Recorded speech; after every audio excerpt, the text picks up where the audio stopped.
صارت وياكم قصة بمسلسل حارث؟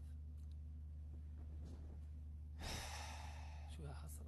اي مسيد، انا خاف احكيها وتصير كانما انا مغالاة او مبالغة. مبالغه، وبكل مسلسل يحكي بس يشوف بكل عمل. هاي من هاي اللحظه من كل عمل انا راح اتحدث عن الاشياء اللي يصير وياك، اللي تمنيت اسويها يعني. وما ادري شنو رده الفعل عليها، بس راح عاشت ايدك حبيبي، شكرا الله يحفظك.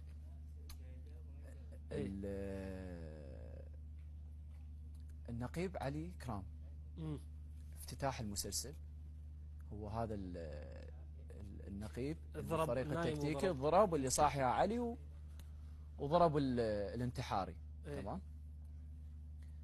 علي كرام قبل هاي الطلعة، قبل هذا الواجب، دخل استدعاه مسؤوله، فقال له يابا النقيب مصطفى راح يجيب سيارة، تمام، وانت تطلع تغطية ويا فريق ثاني، راح نجيب قناص مختص من جهاز آخر، وانت تصير يا علي وهو طاقة من جوه، فشلون يقبل يجي واحد من غير جهاز؟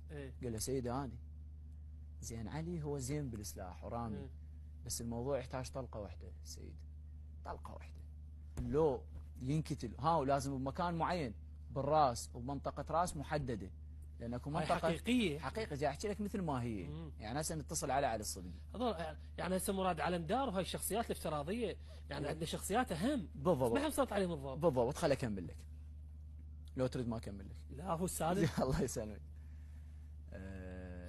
فعلي قال له اني، قال له يابا السالفه تحتاج لها قناص ويعرف شغله. تمام. المهم عاند، اصر علي انه هو يطلع للواجب. تمام. طلقه واحده بالراس، ما بيها خيار اخر، الخطأ هنا قاتل.